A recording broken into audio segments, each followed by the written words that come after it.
നിങ്ങളുടെ മുഖം കണ്ടപ്പോൾ തന്നെ മൂഡ് മാറി. കുറച്ച് അപ്സെറ്റ് ആയിരുന്നു.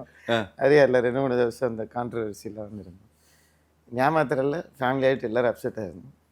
അപ്പോൾ ഇനിമേ ഒരു ഇൻ്റർവ്യൂ വേണ്ട, ഒന്നും വേണ്ടാന്ന് ഇരുന്നതാ. പക്ഷെ നിങ്ങൾ വൈക്കം വരെ തേടി എത്തി ഇവിടെ വരേണ്ട സ്ഥിതിക്ക് നിങ്ങളുടെ മുഖം കണ്ടപ്പോൾ എൻ്റെ മൂഡ് മാറി. അതല്ല, ഓക്കെ, ഹാപ്പി ആയില്ലേ? പക്ഷെ ഞാൻ ഇവിടെ വന്നു കഴിഞ്ഞപ്പോൾ എനിക്ക് ഭയങ്കര ഇഷ്ടപ്പെട്ടു. ബാല വീട് എന്ത് രസമാണ്, എന്ത് രസമുള്ള ജീവിതമാണ്. ബാല ഇങ്ങനെ ജീവിക്കണമെന്ന് ആഗ്രഹിക്കുന്ന വ്യക്തികളാണ് ഞാൻ ഉൾപ്പെടുന്ന സമൂഹം എന്നാണ് ഞാൻ കാണുന്നത്. എങ്ങനെ പോകുന്നു ഇപ്പം? சார், இந்த வீடோ இந்த ஸ்தலமோ இதெல்லாம் அட்மாஸ்பியர் சார்.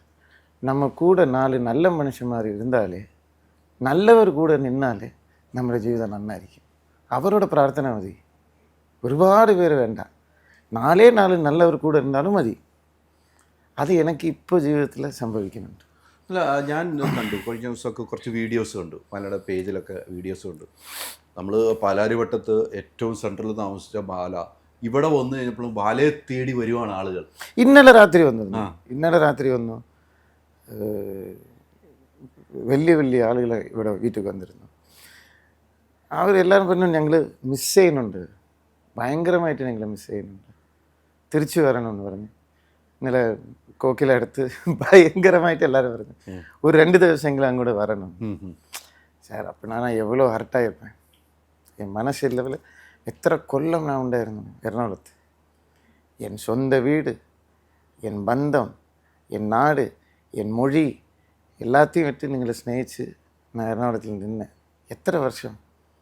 16-18 வருஷம். அப்போ மனசளவில் நான் எவ்வளோ ഹർട്ടായിരിப்பேன். അത് ആത്മാർത്ഥമായിട്ട് സ്നേഹിക്കുന്നവർക്ക് അത് മനസ്സിലാവില്ല. അവർക്കേ ഈ വേദന വരും, കള്ളന്മാർക്ക് വേദന വരാതെ മനസ്സിനകത്ത്. പക്ഷെ ഇപ്പോൾ എല്ലാവരും വരുന്നു, ഇവിടെ വരെ തേടി കണ്ടുപിടിച്ചു നിങ്ങളും വന്നീங்க. അതെ അതെ അതെ, അതെനിക്ക് സന്തോഷം. എന്താണ് പെട്ടെന്ന് അങ്ങനെ ഒരു മാറ്റം എന്ന് തീരുമാനിക്കാൻ കാരണം ബാല? എനിക്ക് എൻ്റെ ജീവിതം ഇനി കോക്കിലാണ്. സോ ഞാൻ കാരണം, എൻ്റെ കരിയർ കാരണം, മീഡിയ കാരണം അവർക്ക് ഒരു ബുദ്ധിമുട്ടും വരാൻ പാടില്ല. അതുമില്ലാണ്ട് നമ്മൾ ഒരു സ്റ്റേജ് എത്തി, ലൈഫിൽ ഒരു സ്റ്റേജ് എത്തി. ശരി, ഇനി തൊട്ട് നല്ല പടങ്ങൾ ചെയ്യുക, നല്ല പടങ്ങൾ ഇല്ലയാ, നല്ല പടങ്ങൾ കണ്ടിട്ട് വീട്ടിലിരിക്കുക. പിന്നെ ലൈഫ് இந்த மாதிரி இப்போ பார்த்தீங்க அட்மாஸ்பியர், കായൽ, ബോട്ട്, നല്ല ഇന്നസെൻ്റ് ആയിട്ട്, മലയാളത്തിൽ എന്ത് പറയും, നിഷ്കളങ്കൻ, നിഷ്കളങ്കമായിട്ടുള്ള ആളുകൾ, ചതിയില്ല ഇവിടെ. അതാണ് ഏറ്റവും വലിയ ഒരു മനസ്സമാധാനം. വേറൊരുക്കറിയാം, ഇപ്പം നിങ്ങൾ കണ്ടാൽ തന്നെ മനസ്സിലാവും. അത് നോക്ക്, തിരിഞ്ഞു നോക്ക് അല്ലേ.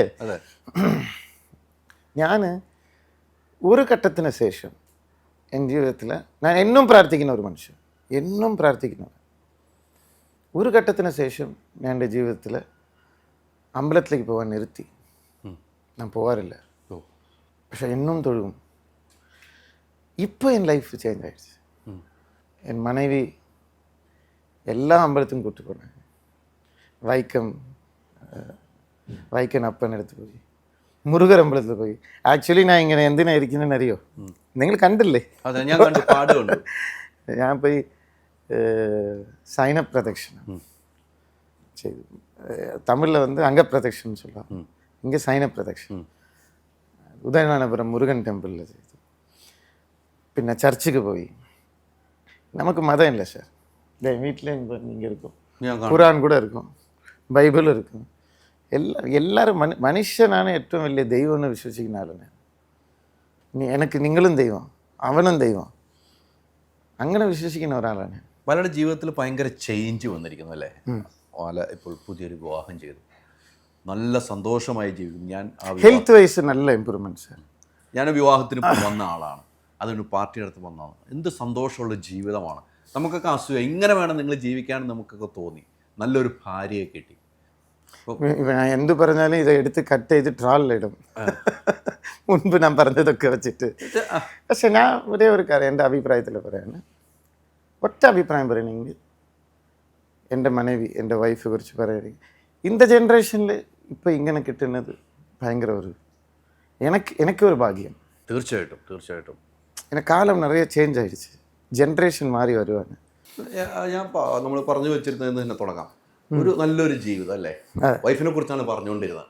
അപ്പോഴാണ് ഇടയ്ക്കൊന്ന് കറണ്ട് പോയതോടെ. വൈഫിനെ കുറിച്ച് തുടരാം നമുക്ക്. അപ്പോൾ മീഡിയ ഒക്കെ കൊണ്ടുവരേണ്ടതാണ് പറയുന്നത്. ഇതിപ്പം പറയണ്ടെങ്കിൽ വന്നപ്പോൾ പ്രേക്ഷകരെ വന്നപ്പോൾ ഇദ്ദേഹം ചോദിച്ചു ഇൻ്റർവ്യൂവിലിരിക്കുന്നു. അപ്പം പറ്റില്ലെന്ന് പറഞ്ഞു. നിർബന്ധിച്ചിരിക്കുക, വരുവോ ഇല്ലെന്ന് എനിക്കറിയില്ല. അത് നമ്മൾ വിളിക്കും, വരും, എൻ്റെ അടുത്ത് വരും, ഉറപ്പായിട്ടും വരും. പക്ഷേ ജീവിതത്തിൽ ഇപ്പോൾ പറഞ്ഞു, ജീവിതത്തിൽ ഏറ്റവും സന്തോഷമുള്ളൊരു ഭാര്യ അല്ലേ? ഈ ജനറേഷനിലെ കുറിച്ചാണ് നമ്മൾ പറഞ്ഞുകൊണ്ടിരുന്നത്. അതെന്താണ് പൂർത്തീകരിച്ചത്? ഇല്ല സാർ, ഇപ്പോഴത്തെ ലൈഫ് സ്റ്റൈൽ എന്ന് പറയുന്നത് എല്ലാവരും ഏതോ ഒരു ഓട്ടത്തിൽ ഓടുവാണ്. இந்த ஜென்ரேஷன் ஒரு அர்த்தமில்லாத ஒரு ஜீவிதத்தில் ஜீவிச்சுകൊണ്ടിരിക്കുന്നത്. சார் நீங்கள் எடுத்து நோக்கியால் இப்போ நீங்கள் இந்த கேமராமேன் இவன் எல்லாருக்குமே ബാങ്ക് ലോൺ இருக்கும், വീട് ലോൺ இருக்கும். ഇല്ല, ഇവരൊക്കെ ജീവിക്കുന്നത് ഈ ലോൺ അടയ്ക്കാൻ വേണ്ടി മാത്രമാണ് ജീവിക്കുന്നത്. എന്നിട്ട് കുടുംബത്തിന് വേണ്ടി കഷ്ടപ്പെടുന്നത് അതല്ല ലൈഫ് സ്റ്റൈൽ. അതല്ല, കടനില്ലാതെ ജീവിക്കുന്നതാണ് ലൈഫ് സ്റ്റൈൽ. മനസമാധാനമായിട്ട്, കാശില്ലെങ്കിലും മനസമാധാനമായിട്ട് ജീവിക്കണം. காசு உണ്ടെങ്കിൽ 4 பேருக்கு கொடுக்கணும்.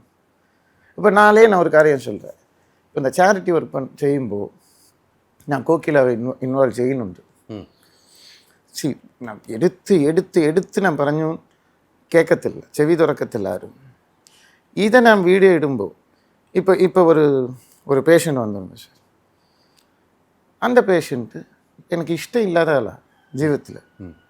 പക്ഷെ കാല് വയ്യാണ്ടായി. ഞാൻ ഇങ്ങനെയാണ് പറഞ്ഞത്, ഇൻ്റർവ്യൂവിൽ പറഞ്ഞു. 25,000 rupees கொடுத்தேன் சத்தியம். ஆனால் நான் வீடியோ போட்டேன். அந்த ஆளுக்கு ஒரு எக்ஸ்ட்ரா ஒரு 40,000 கிடச்சிச்சு டேரெக்டாக. அது ஏன் நம்ம தடையணும்? இப்போ கோகிலா இந்த வீடியோவில் வரேன்னா, நான் ஒரு லிவர் பேஷண்ட், ട്രാൻസ്പ്ലാന്റ് ആയിരിക്കും.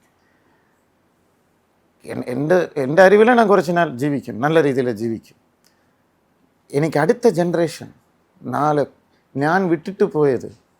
அதனால தான் நான் ஒரு இன்டர்வியூவில் நான் പറയുന്നത്, நான் நல்லா இருப்பேன், எல்லாரையும் நல்லா வாழ வைப்பேன், ஹாஸ்பிட்டல் கட்டுவேன். அப்போ அந்த ஹாஸ்பிட்டலை யார் നോക്കണം? ഇത് ജനങ്ങൾക്ക് വേണ്ടിയല്ലേ നമ്മൾ ചെയ്യുന്നത്, മക്കൾക്ക് വേണ്ടിയല്ലേ നമ്മൾ ചെയ്യുന്നത്. ഇതിൽ ഞാൻ എന്ത് നേടാനാണ്?